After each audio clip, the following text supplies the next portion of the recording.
lectures, we have talked about current, charge. Now, in this video, I am going to talk about electric potential and potential difference. Now, it's really easy to understand what is electric potential. Suppose there is a positive charge. If this charge, this is a positive charge, or it's an area where this positive charge is present, or you can say where it is living at present. Okay. So, if we have a magnet, what happens when we take the iron nails near the magnet? That those iron nails get attracted towards the magnet when we take them close to the magnet. When we are taking them close, then we feel a force of attraction. Suppose this is a magnet and this is an iron nail. We feel there is a force of attraction. This magnet pulls the iron nail towards it.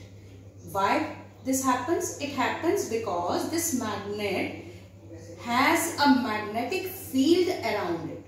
Similarly, if there is a charge, it has electric field around it. Suppose this is known as electric field of this charge. Now, there is another positive charge here,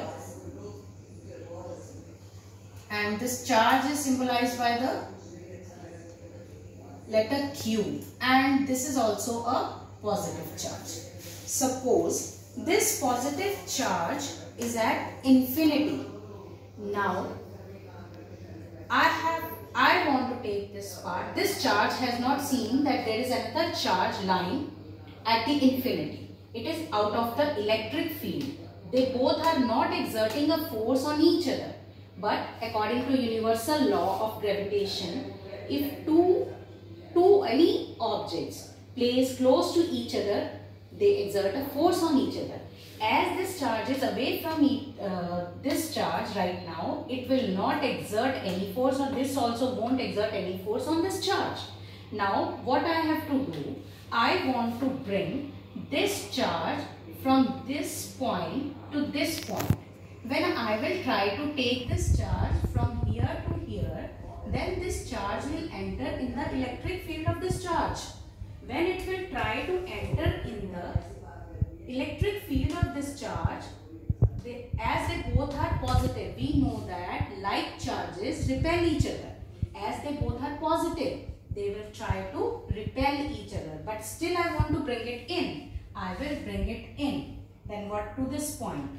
So, I have done some work on this point to bring that unit charge from one point to, from infinity to this point.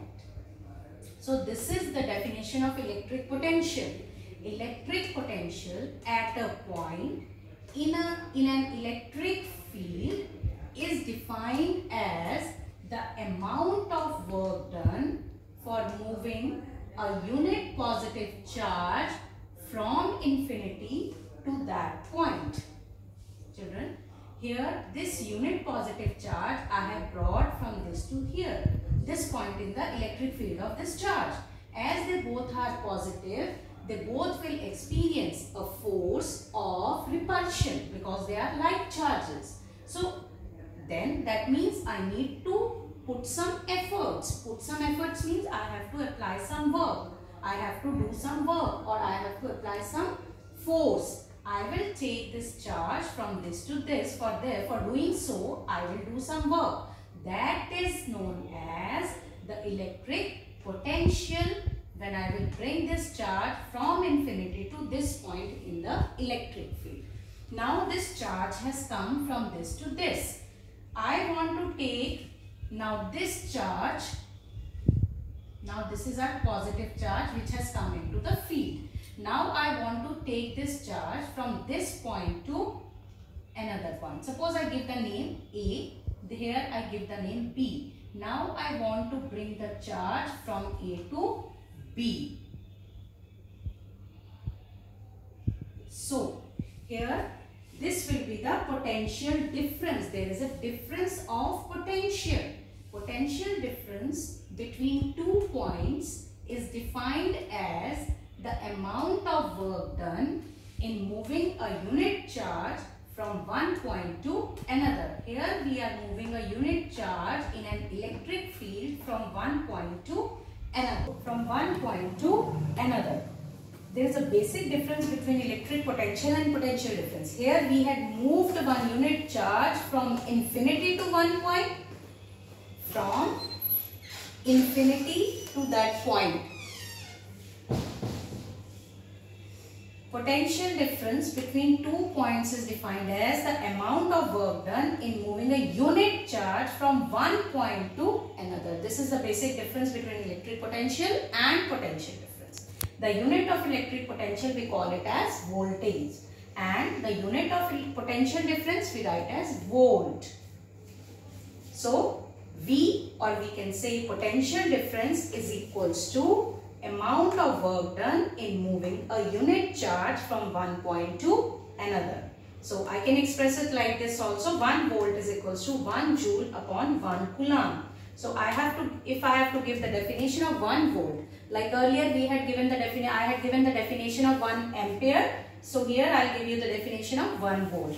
Potential difference is said to be 1 volt when 1 joule of work is done in moving a charge of 1 coulomb from one point to another.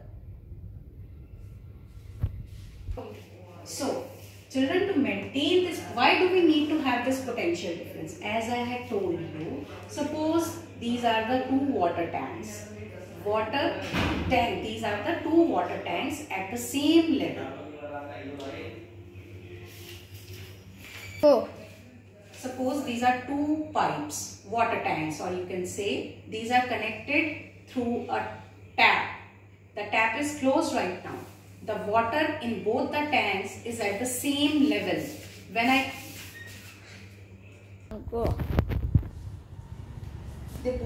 the level in both the tanks, water level in both the tanks is same, and if there is a tap and I open the tap, the water, as there is the level of the water is same, the water will not flow. If I rise the level of the water in one tank and another I keep at a lower level, and then I open the tap between these two, I will see that the water will start flowing from the region of high pressure to the region of low pressure. Similarly, that happened because of the difference in the water pressure. Same thing happens in case of charges. In case of charges, if there is a difference of potential, then only the charges will flow. And this difference of charges in an electric circuit is created with the help of a cell or a battery. Children, see here. This is a symbol of a cell and it is a symbol of a battery. In cell, there is a single cell, what we talk about dry cell. Longer arm denotes the positive end and the shorter arm denotes the negative end. And in case of battery, battery is the combination of 1 or 2 or more than 2 cells. So, in an electric circuit, if I want the current to flow, I have to maintain a difference of potential, and this difference of potential is maintained with the help of a cell or a battery. Now see, this is the positive end of the battery and this is the negative end. What happens at the negative end? Negative end is rich in the electrons, and positive end there are less electrons. What happens in a dry cell? In case of a dry cell, there are different types of material, or you can say minerals. In those minerals or the chemicals, different types of chemical reactions takes place, and because of the chemical reaction, there is a generation of electricity, or that make the electrons to flow. So conventional, in our previous lecture we had talked about conventional current and the electronic current. In this case, conventional current will flow from positive end if the battery is, the key is closed, positive end to the negative end. But electronic current will flow from negative end to the positive end. Why is it so? Because negative end is rich in electrons. So electronic current will flow from negative to positive, but the direction of conventional current is from positive to negative.